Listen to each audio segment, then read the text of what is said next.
الحمد لله وكفى وسلام على عباده الذين اصطفى أما بعد أعوذ بالله من الشيطان الرجيم بسم الله الرحمن الرحيم فاعلم أنه لا إله إلا الله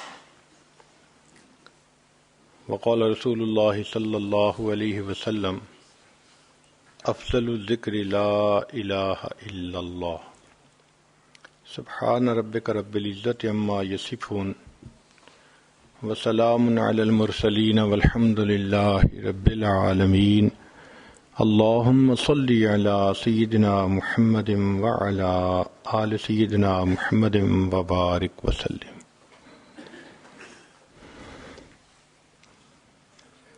دین اسلام کا پہلا کلمہ کلمہ طیبہ کہلاتا ہے۔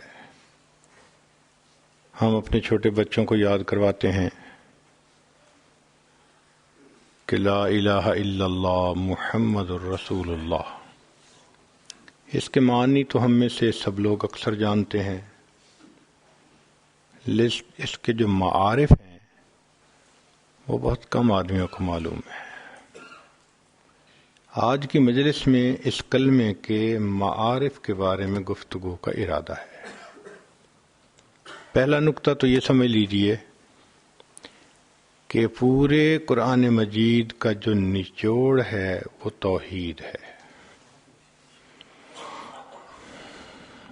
جن دوستوں کو تفسیر کے ساتھ کچھ ذوق ہے وہ اس بات کو اچھی طرح سمجھیں گے کہ اللہ رب العزت نے اپنی کتاب میں سب سے پہلے توحید کا جو دعویٰ فرمایا وہ تھا وَإِلَٰهُكُمْ إِلَٰهٌ وَاحِدٌ۔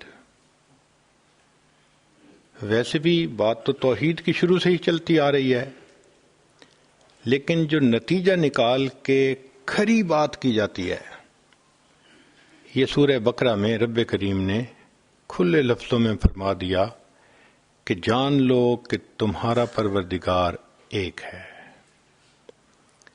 پھر اس کے بعد مختلف قوموں کے واقعات بیان کیے گئے کہ جنہوں نے اس کی بات کو مانا ان کو انعام ملا، جنہوں نے اس کی بات کو نہ مانا ان کا دنیا میں عبرتناک انجام ہوا۔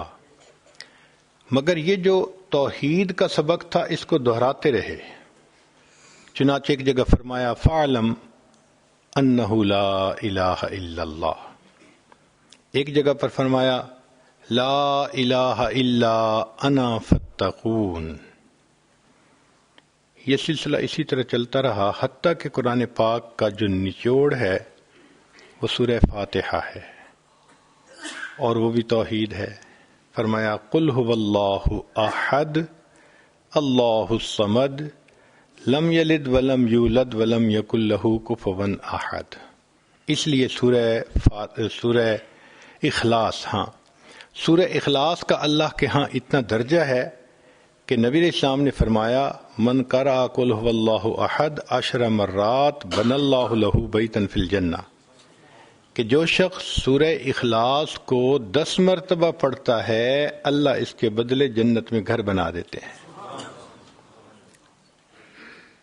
تو قرآن مجید کا لب لباب نچوڑ وہ توحید باری تعالی ہے، اور اس لیے نبی علیہ السلام جب اس دنیا سے پردہ فرمانے لگے تو آپ کا آخری پیغام امت کے نام جو سیدہ صدیقہ عنہا نے بالکل کان لگائے منہ کے قریب اور سنا تو نبی علیہ السلام فرما رہے تھے التوحید التوحید وما ملکت ایمانکم، تو توحید کا ہی پیغام دے کر گئے۔ اگر آپ غور کریں تو محبت کے مختلف درجات ہوتے ہیں۔ جب کسی چیز کی محبت دل میں آئے تو سب سے پہلی کیفیت کو رغبت کہتے ہیں کہ فلاں چیز کی رغبت دل میں پیدا ہوئی، میرے دل میں فلاں چیز کی رغبت پیدا ہوئی۔ پھر جب وہ رغبت زیادہ راسخ ہو جاتی ہے تو اس چیز کو حاصل کرنے کی تمنا ہوتی ہے، اس کو طلب کہتے ہیں۔ اور جب کسی چیز کی طلب بڑھ جائے کہ اس بنا چین نہ آئے تو اس کو محبت کہتے ہیں. اور ایک چیز محبت سے بھی اور اعلیٰ. ایک مرتبہ اس عاجز نے نوجوانوں سے پوچھا کہ بتائیں محبت کی معراج کیا ہوتی ہے؟ کسی نے کہا محبوب کے نام پہ جان لٹا دینا، مال لٹا دینا. سب نے جوانوں والی باتیں کی. پھر کہنے لگے کہ جی آپ بتا دیں. تو اس عاجز نے ان کو بات سمجھائی کہ دیکھو محبت کی معراج یہ ہوتی ہے کہ محب اپنے محبوب سے اتنی محبت کرے کہ محبت میں بےتاب ہو کر اپنے محبوب کے قدموں پہ اپنا سر رکھ دے، اپنے محبوب کو اپنا معبود بنا لے. یہ محبت کی معراج ہوتی ہے. چنانچہ اللہ رب العزت سے بندے کا وعدہ ہے، لا الہ، نہیں کوئی معبود سوائے. اس کا معنی یہ ہوا کہ اے اللہ، میرے دل میں جو محبتوں کی انتہا ہوگی، جو معراج ہوگی، وہ فقط آپ ہی کے لیے ہوگی. تو یہ چھوٹا سا عہد نہیں جو بندہ اپنے رب سے کرتا ہے. اس لیے تو اللہ تعالیٰ اس کی زندگی کے پچھلے سب گناہوں کو معاف فرما دیتے ہیں. اب ذرا غور کیجئے کہ اللہ تعالیٰ اس تعلق کی جو کمزور قسم ہے رغبت، اس کو بھی غیر کے لیے پسند نہیں فرماتے. چنانچہ قرآن مجید میں فرمایا کہ ایمان والے کہتے ہیں انا الی اللہ راغبون، یعنی رغبت ہو تو دل میں اللہ کی ہو، پھر طلب ہو دل میں تو بھی اللہ کی. جو غیر کو طلب کرتے ہیں فرمایا ضعف الطالب والمطلوب، یہ طلب کرنے والے جن کو طلب کیا جا رہا ہے یہ بودے ضعیف ہیں. پھر محبت ہو تو اللہ کی، فرمایا والذین آمنوا اشد حبا للہ. اور اگر عبادت انسان کرے تو وہ بھی اللہ کی، فرمایا فاعلم انہ لا الہ الا. اب یہاں نقطہ سمجھنے والا ہے کہ جو پروردگار ابتدائی کیفیت تعلق کی رغبت اس کو بھی غیر کے لیے پسند نہیں فرماتے، جو انتہائی کیفیت عبادت ہے اس کو کسی غیر کے لیے کیسے پسند فرمائیں گے؟ اس لیے فرمایا میرے بندے جو گناہ لے کے میرے پاس آئے گا میں بخش دوں گا، لیکن اگر شرک کر کے آئے گا میں تیرے اس گناہ کو کبھی معاف نہیں کروں گا.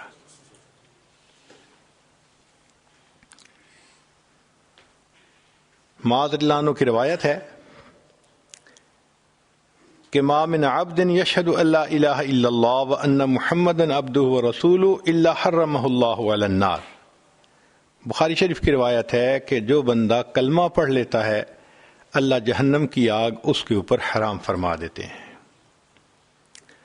عتبان بن مالک لانو کی روایت ہے ان اللہ حرم علی النار من قال لا الہ الا اللہ یبتغی بہا وجہ اللہ. مقصود کلمہ پڑھنے سے اللہ کی رضا ہے، اللہ جہنم کی آگ کو حرام فرما دیتے ہیں. ایک حدیث مبارکہ میں نبی السلام نے فرمایا من قال لا الہ الا اللہ مخلصا دخل الجنہ، جس نے اخلاص سے لا الہ الا اللہ پڑھا جنت میں داخل. پوچھا گیا وما اخلاصھا، اس کا اخلاص کیا ہے؟ فرمایا ان تحجزک اما حرم اللہ علیک، اللہ نے جو تیرے اوپر حرام قرار دیا یہ کلمہ تجھے اس حرام کام کے کرنے سے روک دے. تو جس نے کلمہ ایسا پڑھا کہ وہ حرام کاموں سے رک گیا، یہ کلمہ اس کو جہنم سے نجات عطا فرمائے گا. اس لیے ایک حدیث پاک میں مستیقناً کا لفظ ہے، ایک میں ہے یصدق لسانہ، ایک میں ہے یقولها حقا من قلبہ، ایک حدیث میں ہے قد ذل بہا لسانہ واطمأن بہا قلبہ. اس کلمے کی کچھ شرائط ہیں جو قرآن مجید سے ثابت ہوتی ہیں. علم ہونا، چونکہ وقت کم ہے کچھ باتوں کو یہ عاجز بس صرف ریڈ کرے گا، امید ہے کہ آپ سمجھتے جائیں گے. تو علم ہونا، فرمایا فاعلم انہ لا الہ الا اللہ، یقین و نہ، انما المؤمنون الذین آمنوا باللہ ورسولہ ثم لم یرتابوا، شک نہیں ہونا چاہیے، یقین ہونا چاہیے. پھر قبول ہو. فرمایا اجعل الآلہۃ الہا واحدہ ان ھذا لشیء عجاب. پھر انقیاد اور استسلام ہو. انیبوا الی ربکم واسلموا لہ. پھر صدق ہو. والذی جاء بالصدق وصدق بہ. اخلاص ہو، مخلصین لہ الدین، اور محبت ہو. چنانچہ فرمایا قل ان کان آباؤکم وابناؤکم واخوانکم وازواجکم وعشیرتکم واموال اقترفتموها وتجارۃ تخشون کسادها ومساکن ترضونها احب الیکم من اللہ ورسولہ وجہاد فی سبیلہ فتربصوا حتی یأتی اللہ بامرہ. تو معلوم ہوا کہ اللہ کی محبت مومن کے دل میں ہر چیز کے اوپر غالب ہونی چاہیے. اس کلمے کو قرآن مجید میں کلمہ طیبہ کہا گیا. ضرب اللہ مثلا کلمۃ طیبۃ کشجرۃ طیبۃ اصلھا ثابت وفرعھا فی السماء. اس کو کلمۃ التقوی کہا گیا. وعلمہم کلمۃ التقوی وکانوا احق بہا واہلھا. اس کو کلمۃ الحق کہا گیا. الا الا من شہد بالحق وہم یعلمون. کلمۃ الباقیہ قرآن پاک میں کہا وجعلھا کلمۃ باقیۃ فی عاقبہ لعلہم یرجعون. اس کو عہد کہا گیا کہ یہ بندے کا اللہ سے ایگریمنٹ ہے، عہد ہے. لا یملکون الشفاعۃ الا من اتخذ عند الرحمن عہدا. اس کو حسنی کہا. فاما من اعطى وصدق بالحسنى فسنيسره لليسرى. اور اس کو عروۃ الوثقی کہا. وَيُؤْمِن بِاللَّهِ فَقَدِ اسْتَمْسَكَ بِالْعُرْوَةِ الْوُثْقَى. اس کو قول ثابت کہا. يُثَبِّتُ اللَّهُ الَّذِينَ آمَنُوا بِالْقَوْلِ الثَّابِتِ فِي الْحَيَاةِ الدُّنْيَا. اس لیے جتنے انبیاء بھیجے گئے اسی کلمہ کی تلقین کے لیے، تعلیم کے لیے دنیا میں بھیجے گئے. اللہ تعالیٰ فرماتے ہیں وَمَا أَرْسَلْنَا مِن قَبْلِكَ مِن رَسُولٍ إِلَّا نُوحِي إِلَيْهِ أَنَّهُ لَا إِلَٰهَ إِلَّا أَنَا فَاعْبُدُونِ. تو تمام انبیاء کرام کے دنیا میں تشریف لانے کا بنیادی مقصد اللہ رب العزت کی توحید کا سبق پڑھانا تھا. حدیث مبارکہ میں اس کلمے کے بہت فضائل ہیں. چنانچہ بہذہ الکلمۃ یستقبل الانسان الدنیا. اسی کلمے سے انسان اس دنیا میں آتا ہے، اس کا استقبال ہوتا ہے. دیکھو بچہ پیدا ہوتا ہے، سب سے پہلے اس کے کان میں کیا کہتے ہیں؟ اذان. اور اذان کے اندر کلمہ ہے لا الہ الا اللہ. تو گویا استقبال بچے کا کلمے کے ساتھ ہو رہا ہے. پھر افضل الذکر ہے، جیسے حدیث مبارکہ پڑھی گئی. ایک حدیث پہ آنکھ میں آیا کہ نبی اسلام نے فرمایا کہ خیر ما قلت انا والنبیون قبلی لا الہ الا اللہ وحدہ لا شریک لہ. کہ سب سے بہتر کلمہ وہ ہے جو میں نے کہا اور مجھ سے پہلے والے انبیاء نے کہا، اور وہ ہے لا الہ الا اللہ. اور یہ احسن الحسنات، نیکیوں میں بہترین نیکی ہے. چنانچہ ایک صحابی فرماتے ہیں کہ میں نے پوچھا اے اللہ کے نبی صلی اللہ علیہ وسلم لا الہ الا اللہ من الحسنات، یہ کلمہ کیا نیکیوں میں سے ہے؟ قال، نبی اسلام نے فرمایا ہے یا احسن الحسنات، یہ نیکیوں میں سے بہترین نیکی ہے، یہ اعلیٰ شعب الایمان ہے. نبی اسلام نے فرمایا الایمان بضع و سبعون شعبہ، کہ ایمان کے 70 سے اوپر شعبے ہیں، ان میں سے سب سے اعلیٰ لا الہ الا اللہ، اور جو ادنا ہے وہ اماطۃ الاذی عن الطریق ہے. اور اس کلمے کو پڑھنا اللہ کے راستے میں کسی غلام کو آزاد کرنا ہے. چنانچہ فرمایا جو اس کلمے کو 100 مرتبہ پڑھتا ہے فَكَأَنَّمَا أَعْتَقَ 10 رِقَابٍ مِّن وُلْدِ اسماعیل، ایسا ہے جیسے اسماعیل علیہ السلام کی اولاد میں سے 10 غلام اس نے آزاد کر دیے. پھر اس کلمے کو پڑھنے سے ایمان تازہ ہوتا ہے، ریفریش ہوتا ہے. فرمایا جددوا ایمانکم. صحابہ نے پوچھا کیف نجدد ایماننا؟ فرمایا قولوا لا الہ الا اللہ، تم کہو لا الہ الا اللہ. اور یہ کلمہ جب انسان پڑھتا ہے تو کلمہ پردوں کو، سب پردوں کو چاک کرتے ہوئے سیدھا اللہ تعالیٰ تک پہنچتا ہے۔ عبداللہ ابن عمر رضی اللہ عنہ اس کے راوی ہیں، فرماتے ہیں کہ نبی اسلام نے فرمایا لا الہ الا اللہ لیس لہا دون اللہ حجاب حتی تصل الیہ، کہ کلمے اور اللہ کے درمیان جتنے پردے ہیں سب پھٹ جاتے ہیں، کلمہ اپنے رب تک پہنچ جاتا ہے۔ جو شخص کلمہ پڑھتا ہے اللہ رب العزت اس کا جواب بھی دیتے ہیں، اس کی تصدیق کرتے ہیں۔ چنانچہ اذا قال العبد لا الہ الا اللہ واللہ اکبر صدقہ ربہ، اللہ رب العزت اس کی تصدیق کرتے ہیں۔ وقال، اور یہ جواب میں کہتے ہیں لا الہ الا انا وانا اکبر۔ سبحان اللہ، ذرا سوچیے تو صحیح، یہ کیسی عبادت ہے کہ بندہ زمین پہ کہتا ہے، پروردگار عالم اس بندے کا جواب دیتے ہوئے فرماتے ہیں کہ ہاں ٹھیک کہا، میں ہی معبود ہوں اور میں ہی سب سے بڑا ہوں۔ پھر یہ کلمہ جب کوئی بندہ پڑھتا ہے تو اللہ رب العزت اس کی طرف دیکھتے ہیں۔ ایسے مثال ہے جیسے کسی کا نام لو، وہ آنکھ اٹھا کے دیکھتا ہے کس نے میرا نام لیا، تو جو بندہ کلمہ پڑھتا ہے اللہ رب العزت اس بندے کی طرف دیکھتے ہیں۔ چنانچہ حدیث پاک میں ہے کہ جب کوئی بندہ کلمہ پڑھتا ہے الا فتح لہ فی السماء فتقا، حتیٰ کہ آسمان میں ایک سوراخ بنا دیا جاتا ہے، حتیٰ ینظر الی قائلہا من اہل الارض، اللہ زمین پہ کلمہ پڑھنے والے کی طرف دیکھتے ہیں، میرے کس بندے نے میری توحید کا اقرار کیا۔ وحق لعبد نظر اللہ الیہ ان یعطیہ سؤالہ، اور اس بندے پہ حق ہو جاتا ہے جس کی طرف اللہ رحمت کی نظر سے دیکھے کہ اللہ اس کے سوال کو پورا فرما دے۔ اس سے گناہ معاف ہو جاتے ہیں، اس سے انسان کی مغفرت ہو جاتی ہے، اور یہ کلمہ قبر کی وحشت کو دور کرتا ہے۔ چنانچہ حدیث مبارکہ لیس علی اہل لا الہ الا اللہ وحشت فی قبورہم ولا فی نشورہم، جو کلمہ پڑھنے والے ہوں گے نہ قبر میں وحشت ہوگی نہ قیامت کے دن ان کو وحشت ہوگی، اور جو ایمان والے ہوں گے وہ قیامت کے دن کلمہ پڑھتے ہوئے کھڑے ہوں گے۔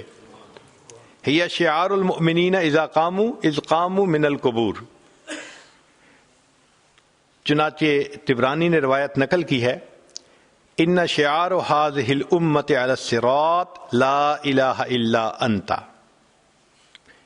پھر یہ کلمہ وہ ہے کہ جس کے برابر کوئی چیز میزان میں وزنی نہیں ہو سکتی۔ چنانچہ حدیث بطاقہ میں ہے کہ ایک طرف 99 دفتر گناہوں کے ہوں گے اور ایک طرف چھوٹی سی پرچی ہوگی جس پر کلمہ لکھا ہوگا، اور وہ بطاقہ اس کے تمام 99 دفتر گناہوں سے زیادہ بھاری ہو جائے گا، اور یہ جنت کی قیمت ہے۔ چنانچہ فرمایا من کان آخر کلامہ لا الہ الا اللہ دخل الجنہ، وہ جنت میں داخل ہو گیا۔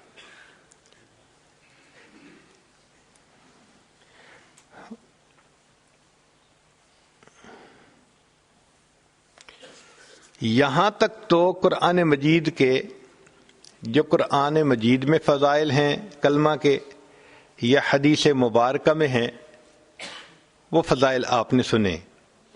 اس میں سے بہت سارے فضائل وہی ہیں جو اکثر طلباء علماء پڑھتے رہتے ہیں۔ اب اس سے تھوڑا اگلی بات کریں، وہ ہیں اس کلمہ کے معارف۔ اس کا موقع سننے کا اکثر نہیں ملتا، اور اس کی کتابیں بھی اکثر عام نہیں ہوتی، مشائخ کی کتابوں میں ہوتے ہیں۔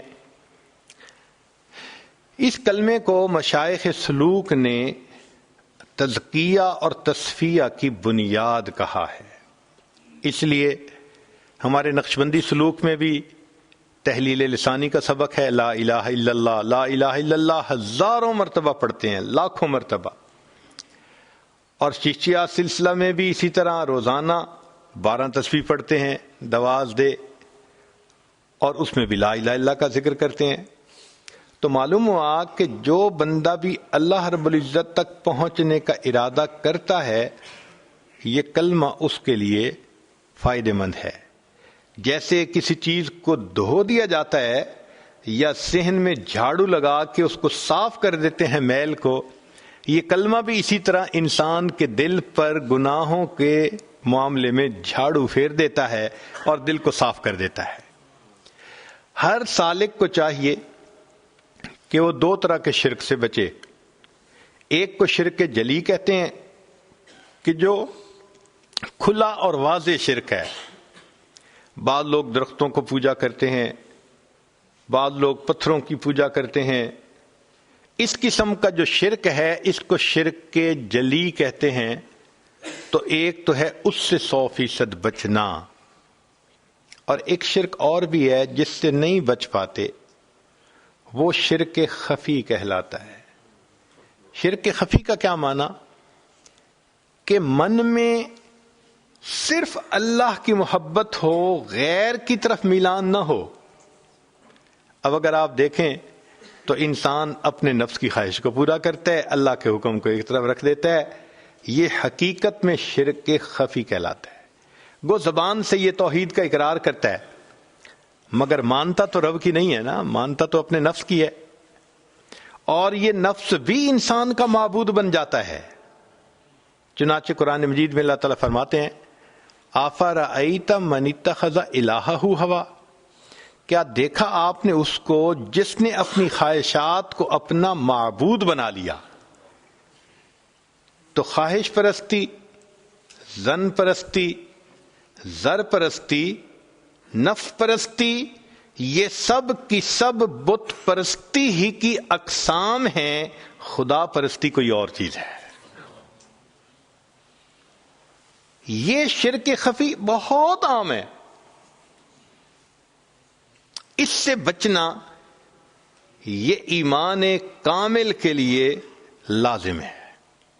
اور یہی ہماری محنت کا میدان ہے کہ ہم اتنی محنت کریں کہ ہم اپنے نفس کو پامال کریں، اس کو توڑیں اور اس کی انانیت ختم ہو جائے، حتیٰ کہ ہم اللہ رب العزت کی ہر حال میں عبادت کرنے والے بن جائیں.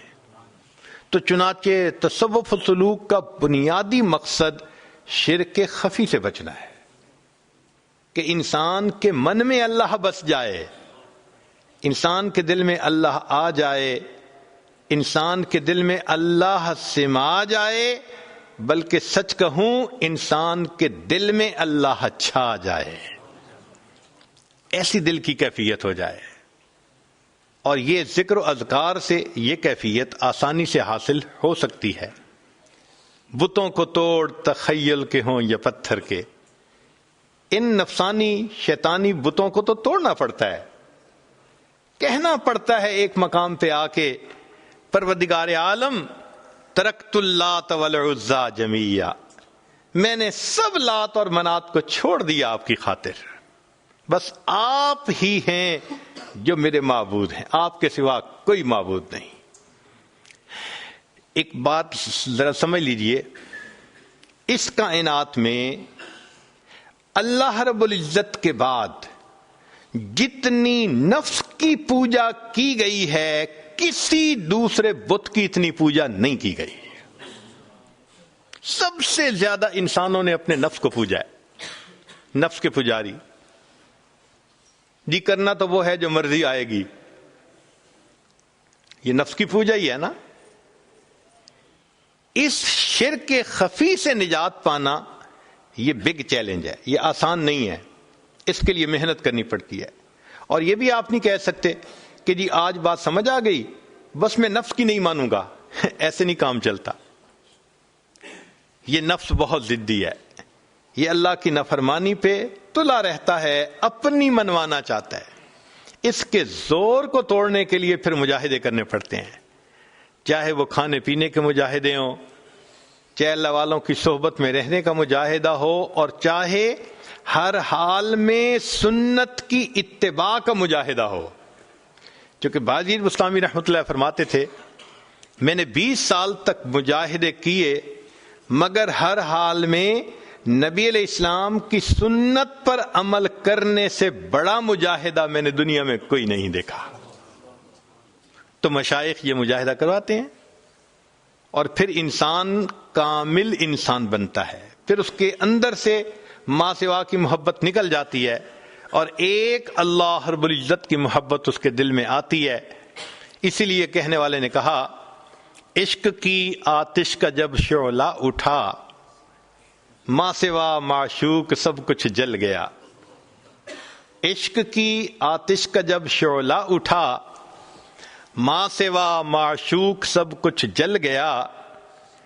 تیغ لا سے یعنی لا کی تلوار سے تیغ لا سے قتل غیر حق ہوا. دیکھیے پھر بعد اس کے کیا بچا. پھر بچا اللہ باقی سب فنا. مرحبا اے عشق تجھ کو مرحبا.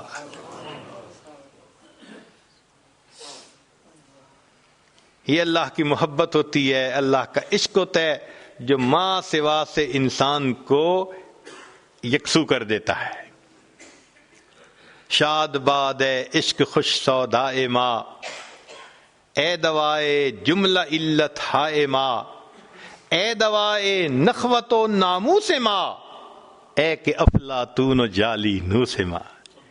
یہ اللہ کا عشق یہ افلاطون اور جالی نوس ہوتا ہے, انسان کی من کی بیماریوں کو مٹا کے رکھ دیتا ہے. تو اللہ کی محبت پیدا کرنے کے لیے ہمارے مشائخ نے کہا کہ سالک کو دو کام کرنے پڑتے ہیں, ذکر کی کثرت کرے, سنت کی اتباع کرے. سنت کی اتباع سے نفس کے اوپر مجاہدہ آئے گا اور وہ کمزور ہوگا, اور کثرت ذکر کے اللہ کی محبت آئے گی اور انسان کے لیے عبادت میں لگنا آسان ہو جائے گا. سبحان اللہ, یہ کتنی صاف بات ہے جو سمجھ میں آنے والی ہے.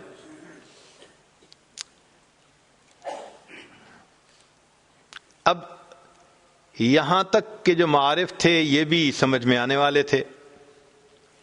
اس سے تھوڑا اگلی بات بھی سمجھ لیجئے کہ اللہ رب العزت سے دو انبیاء کا تعلق بہت خاص, ویسے تو سب کا خاص تھا لیکن خاص میں سے بھی خاص. ایک کو اللہ رب العزت نے اپنا خلیل بنایا اور دوسرے کو اللہ رب العزت نے اپنا حبیب بنایا. ایک تھے سیدنا ابراہیم علیہ السلام, ان کو خلت ملی, اور ایک تھے سیدنا رسول اللہ صلی اللہ علیہ وسلم, ان کو محبوبیت ملی. یہ دو خصوصی مقام ہیں رب کریم کی طرف سے. خلیل کہتے ہیں دوست کو, یہ لفظ قرآن مجید میں بھی استعمال ہوا. اس لیے جو لوگ برے دوست بناتے ہیں قیامت کے دن جب ان پر حقیقت کھلے گی کہیں گے یا لیتنی لم اتخذ فلانا خلیلا, اے کاش میں نے فلاں کو دوست نہ بنایا ہوتا. اور یہ خلیل کا لفظ احادیث میں بھی یعنی استعمال ہوا. نبی اسلام نے فرمایا لو کنت متخذی خلیلا لاتخذت ابا بکر خلیلا, اگر میں نے دنیا میں کسی کو دوست بنانا ہوتا میں ابو بکر کو دوست بناتا, مگر میرا دوست تو فقط اللہ ہے. ایک جگہ پر نبی علیہ السلام نے فرمایا المرء علی دین خلیلہ فلینظر احدکم من یخالل, کہ انسان بندہ اپنے دوست کے دین پر ہوتا ہے.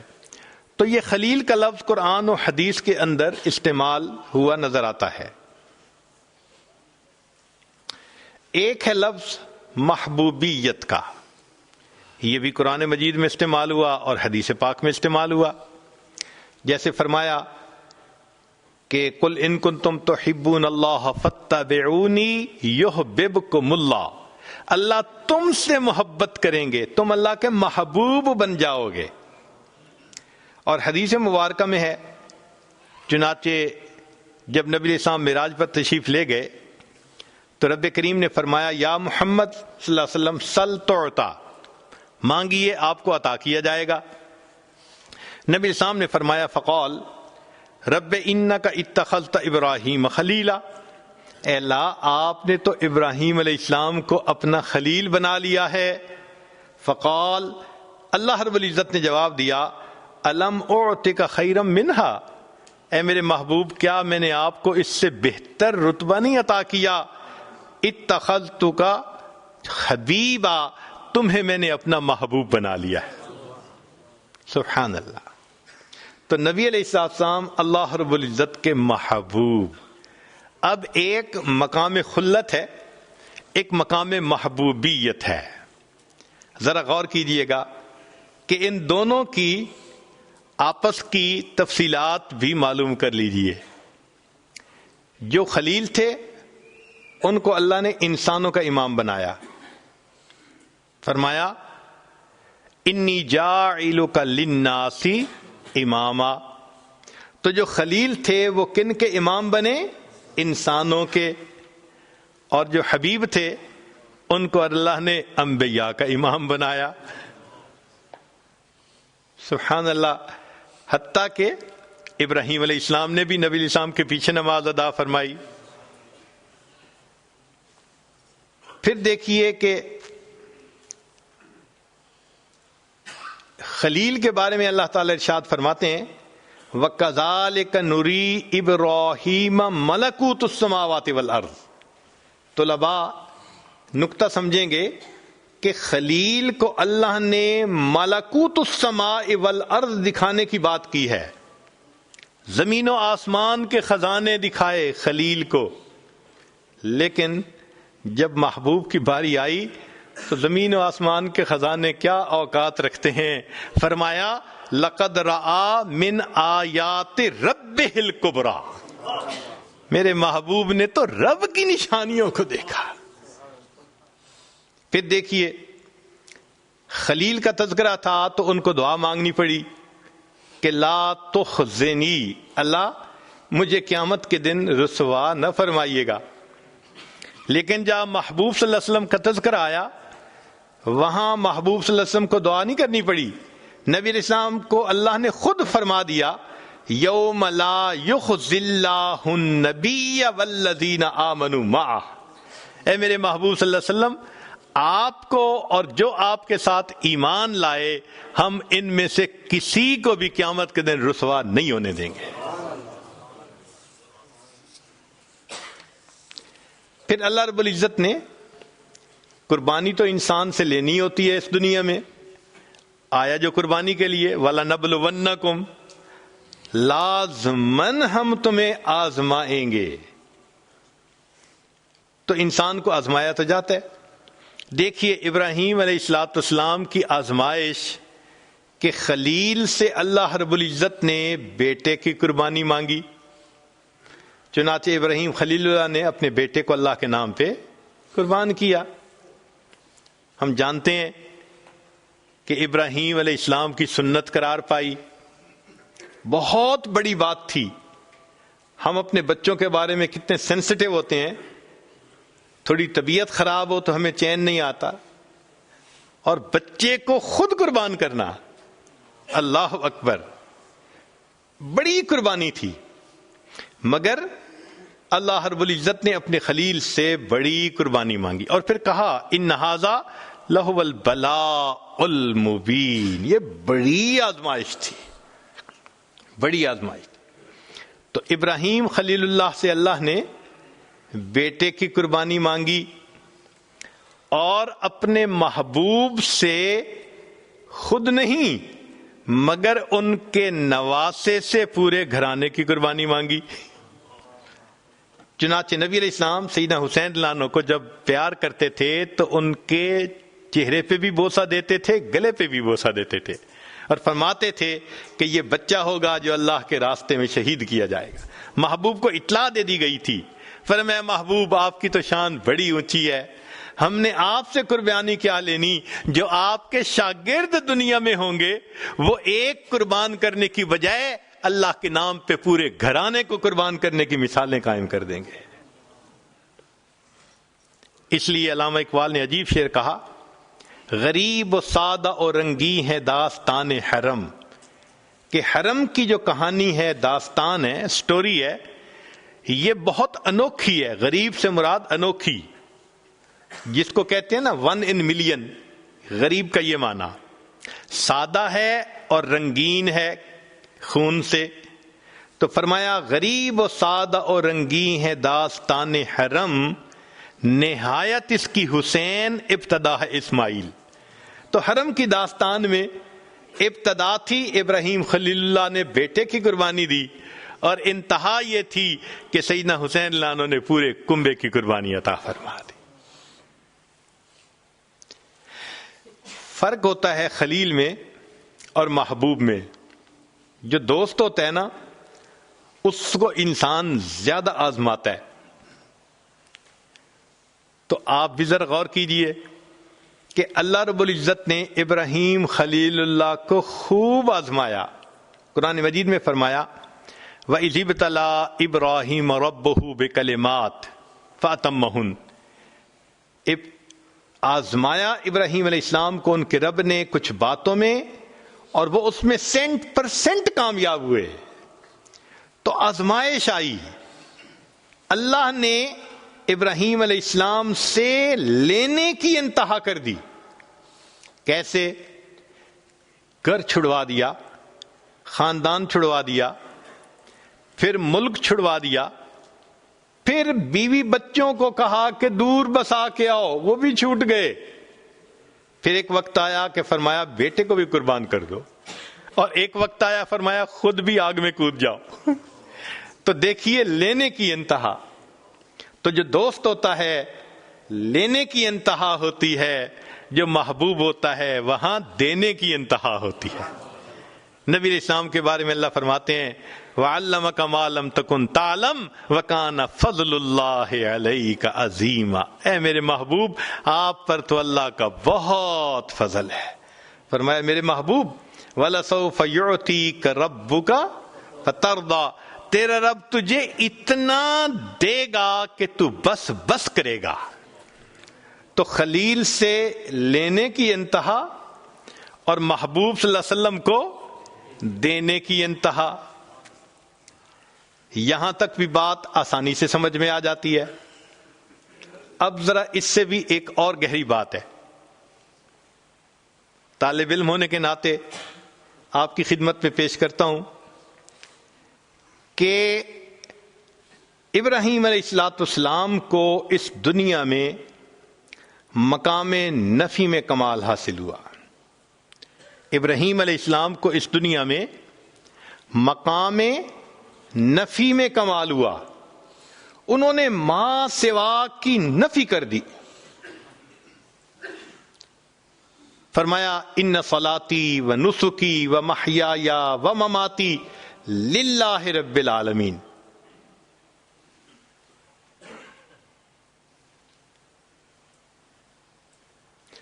اور پھر فرمایا کہ میرے یہ حکم ہوا وما انا من المشرکین، اور میں مشرکین میں سے نہیں ہوں۔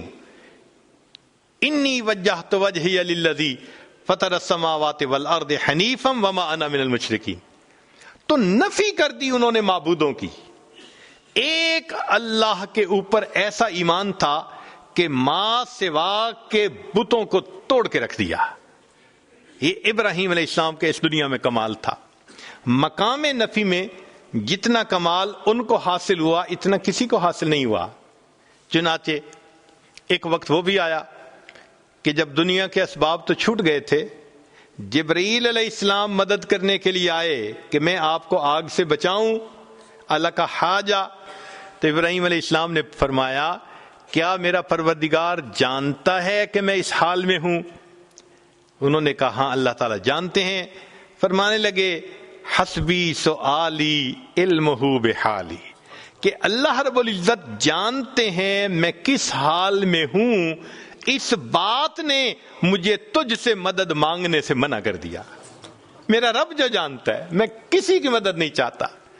جب اللہ نے انتہا دیکھی نا ابراہیم علیہ السلام کی نفی کی، فرمایا وَإِبْرَاهِيمَ الَّذِي وَفَّى، ابراہیم تو بڑا وفادار نکلا، تو نے وفا دکھا دی کہ واقعی بندے کو ایسا ہونا چاہیے اپنے مالک کے ساتھ۔ تو ابراہیم علیہ السلام کو مقام نفی میں کمال، اور یہ بات ایسے نہیں کہ زبانی کہی جا رہی ہے، اس کی تصدیق اس پروردگار نے کی جو سینوں کے بھید جانتا ہے۔ چنانچہ ابراہیم علیہ السلام کے بارے میں اللہ فرماتے ہیں ان ابراہیم کان امہ قانتا للہ حنیفا ولم یک من المشرکین، اور وہ مشرکین میں سے نہیں تھے۔ اللہ رب العزت کا کسی کے بارے میں کہہ دینا کہ ان میں شرک نہیں تھا، اس کو نفی کا کمال نہ کہیں تو اور کیا کہہ سکتے ہیں۔ اس لیے فرمایا میرے محبوب وما کان من المشرکین، ابراہیم علیہ السلام مشرکوں میں سے نہیں تھے، آپ ان کی ملت کی پیروی کیجیے۔ ثم اوحینا الیک ان اتبع ملت ابراہیم حنیفا وما کان من المشرکین۔ تو ابراہیم علیہ السلام وہ شخصیت ہیں کہ جن کو بائی نیم اللہ نے کہا کہ وہ مشرک نہیں تھے۔ یہ مقام نفی میں کمال ہے، اور یہ صرف ابراہیم علیہ السلام کا تذکرہ ہے قرآن پاک میں۔ تو ابراہیم علیہ السلام جو خلیل تھے، ان کو کس میں کمال حاصل ہوا؟ مقام نفی میں، یعنی ما سوا جو باطل معبود ہیں ان کی انہوں نے کامل نفی کر کے دکھا دی۔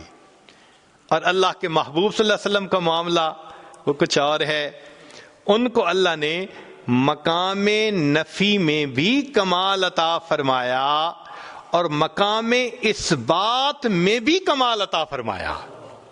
ذرا غور کیجئے گا، مقام نفی میں بھی کمال عطا فرمایا اور مقام اس بات میں بھی کمال عطا فرمایا۔ وہ کیسے؟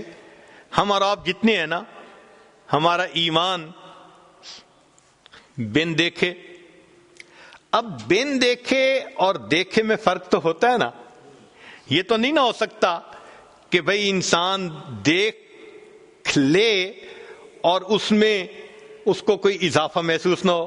خود نبی علیہ السلام نے فرمایا کہ الشاہد یرا ما لا یرا الغائب، کہ غائب جو چیز نہیں دیکھ سکتا وہ دیکھنے والا دیکھ لیا کرتا ہے۔ ایک حدیث پاک میں نبی علیہ السلام نے فرمایا لیس الخبر کالمعائنۃ، دیکھنا اور ہے اور خبر کو ماننا اور ہے۔ ہمارا جتنا بھی ایمان پکا ہو، مگر مومن کا کامل جو ہوگا نا مقام، وہ جنت میں رویت باری تعالی پر منحصر ہے۔ جب دیکھیں گے تب کمال حاصل ہوگا۔ دنیا میں تو بس ایمان ہے جو ہم نے پکا کیا ہوا ہے، یہیں تک درجہ پا سکتے ہیں۔ تو اس بات کا کمال رویت باری تعالی پر منحصر ہے۔ اور اس دنیا میں جتنے انبیاء آئے سب کا ایمان غیب پہ تھا۔ ایک اللہ کے حبیب صلی اللہ علیہ وسلم ہی ایسے ہیں جنہیں اللہ نے دنیا میں معراج پہ بلا کے اپنا دیدار عطا فرما دیا۔ اس لیے نبی علیہ السلام کو اس بات میں بھی کمال حاصل ہو گیا۔ تو خلیل کو مقام نفی میں کمال حاصل ہوا، اور محبوب صلی اللہ علیہ وسلم کو نفی میں بھی اور اس بات میں بھی کمال حاصل ہوا۔ یہ اللہ رب العزت نے اپنے محبوب صلی اللہ علیہ وسلم پر نعمت عطا فرما دی۔ یہاں تک بھی بات سمجھ میں آتی ہے۔ ایک نقطہ اور کہ ابراہیم علیہ الصلوۃ والسلام کے بارے میں ایک درود شریف ہے جو ہم نماز میں پڑھتے ہیں، اللہم صلی علی محمد وعلی آل محمد کما صلیت علی ابراہیم وعلی آل ابراہیم انک حمید مجید۔ تو یہ درود شریف تو بتاتا ہے کہ کچھ تو نعمت ایسی تھی جو ابراہیم علیہ السلام پر اللہ نے عطا فرمائی، جس کو پانے کی تمنا اللہ کے محبوب صلی اللہ علیہ وسلم کے دل میں بھی تھی۔ بھئی درود شریف بتا رہے ہیں نا کہ اللہ جیسے ان پر، ان کے آل پر رحمت نازل فرمائی، محمد صلی اللہ علیہ وسلم ان کی آل پر بھی نازل فرما دیجئے۔ تو کچھ تو ہے نا اندر کہ جس کو طلب ہے دل میں، تمنا ہے دل میں۔ تو بھئی کیا تھا؟ یہ نقطہ جلدی سمجھ میں نہیں آتا۔ چلیں کچھ سادے لفظوں میں کھولنے کی کوشش کرتے ہیں۔ اس کو حقیقی طور پہ تو امام ربانی حضرت مجدد الفسانی رحمۃ اللہ علیہ نے اپنے مکتوبات میں کھولا ہے۔ دل خوش ہوتا ہے اس کی تفصیلات کو پڑھ کر۔ تاہم قصہ مختصر یہ ہے کہ محبت دو طرح سے ہوتی ہے۔ ذرا غور فرمائیے گا، محبت دو طرح سے ہوتی ہے۔ ایک کو کہتے ہیں محبت ذاتی، کہ ذات سے محبت ہو، جیسے ماں کو بیٹے سے ہوتی ہے. اپنے بیٹے سے ہر ماں کو محبت، معذور ہو، کمزور ہو، شکل رنگ کا جیسا بھی ہو، ماں کو محبت ہے. یہ محبت ذاتی کہلائیں گے. اور ایک محبت صفاتی ہوتی ہے کہ صفات کی وجہ سے محبت کا ہونا. ہمیں بھی کوئی خوبصورت بیبی مل جائے، ہم اس کو پیار کرتے ہیں، محبت کا اظہار کرتے ہیں. کیوں؟ خوبصورت ہوتا ہے.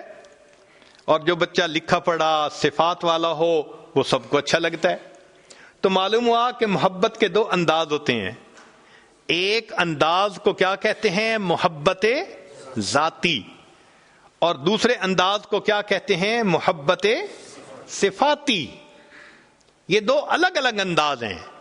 اب ذرا غور کیجئے گا، اللہ رب العزت کو اپنے محبوب صلی اللہ علیہ وسلم سے بھی محبت تھی، مگر وہ محبوبیت ذاتی تھی، ذات سے محبت تھی. اللہ کو اپنے حبیب صلی اللہ علیہ وسلم تھے تو محبت ذاتی تھی نبی علیہ السلام سے. اور ابراہیم علیہ السلام سے بھی محبت تھی، مگر وہ محبت صفاتی تھی. وہ محبت کیا تھی؟ صفاتی تھی.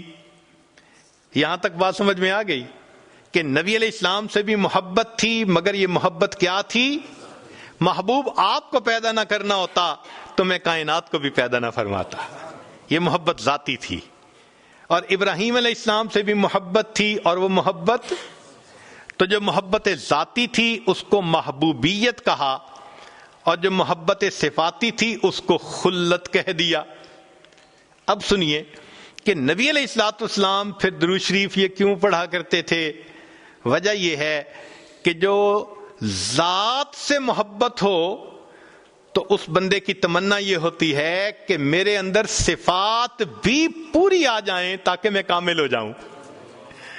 تو محبوبیت ذاتی والے کی تمنا ہوتی ہے کہ میرے اندر محبوبیت صفاتی بھی کامل آنی چاہیے تاکہ میں کامل محبوب بن جاؤں. یہ وہ تمنا تھی اللہ کے نبی علیہ الصلوۃ والسلام کے دل میں، جس وجہ سے فرمایا کرتے تھے اللہم صلی علی محمد وعلی آل محمد کما صلیت علی ابراہیم وعلی آل ابراہیم انک حمید مجید.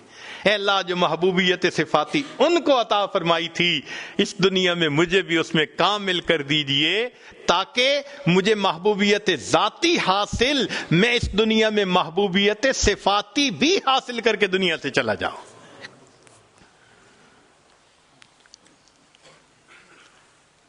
اب ایک اس سے اگلی بات کہ کلمے کے دو حصے ہیں، لا الہ الا اللہ، اس کو کلمہ کہا. اس کے دو حصے ہیں. پہلا ہے لا الہ، یہ مقام نفی ہے. لا الہ جو دیکھا گیا، سنا گیا، جانا گیا سب اللہ کا غیر ہے، اس کی نفی کرنے کی ضرورت ہے. انسان اللہ کو کبھی بھی اپنے دماغ میں نہیں سمجھ سکتا کہ یہ اللہ ہے. وہ ہماری سوچوں سے بلند ہے، ہمارے خیالات سے بلند ہے، ہمارے حدود سے بلند ہے. تو لا الہ کو کیا کہا؟ مقام نفی کہا. اور الا اللہ یہ مقام اثبات ہے کہ ایک اللہ کی کا اثبات کرنا ہے. تو اس کو نفی اثبات کہتے ہیں. لیکن پورا کلمہ ہے لا الہ الا اللہ محمد الرسول اللہ. ہمارے مشائخ نے، مشائخ ذکر و سلوک نے، تصوف نے اس کو یوں سمجھایا کہ لا الہ یہ طریقت ہے. لا الہ یہ کیا ہے؟ طریقت ہے. اور الا اللہ یہ حقیقت ہے. لا الہ کیا ہے؟ چنانچہ جتنا ذکر و سلوک ہے، اس ذکر و سلوک سے مراد نہ کشف ہیں، نہ کرامات ہیں، نہ خواب ہیں، نہ دعاؤں کا قبول ہونا، نہ مقدموں کا فتح ہونا، نہ دشمن پہ غلبہ ہونا، کوئی مقصد بھی نہیں. صرف ایک مقصد ہے کہ من سے سب باطل معبودوں کی محبت ختم ہو جائے. تو لا الہ یہ طریقت ہے اور الا اللہ یہ حقیقت ہے اور محمد الرسول اللہ یہ شریعت ہے. ایک کلمے کے اندر تینوں کی معرفت اللہ نے عطا فرما دی. اللہ تعالیٰ اس کلمے کو بار بار پڑھنے کی اور اس کلمے کا جھاڑو اپنے دل پر پھیرنے کی توفیق عطا فرمائے. کہنے والے نے کیا پیاری بات کہی, تیرے سوا معبود حقیقی کوئی نہیں ہے, کوئی نہیں. تیرے سوا مشہود حقیقی کوئی نہیں ہے, کوئی نہیں. تیرے سوا محبوب حقیقی کوئی نہیں ہے, کوئی نہیں. تیرے سوا مسجود حقیقی کوئی نہیں ہے, کوئی نہیں. اب تو رہے بس تادم آخر ورد زباں اے میرے الہ, لا الہ الا اللہ, لا الہ الا اللہ. یاد میں تیری سب کو بھلا دوں کوئی نہ مجھ کو یاد رہے. یاد میں تیری سب کو بھلا دوں کوئی نہ مجھ کو یاد رہے. تجھ پر سب گھر بار لٹا دوں خانہ دل آباد رہے. یاد میں تیری سب کو بھلا دوں کوئی نہ مجھ کو یاد رہے. تجھ پر سب گھر بار لٹا دوں خانہ دل آباد رہے. سب خوشیوں کو آگ لگا دوں غم سے تیرے دل شاد رہے. سب کو نظر سے اپنی گرا دوں تجھ سے فقط فریاد رہے. اب تو رہے بس تادم آخر ورد زباں اے میرے الہ, لا الہ الا اللہ, لا الہ الا اللہ محمد الرسول اللہ.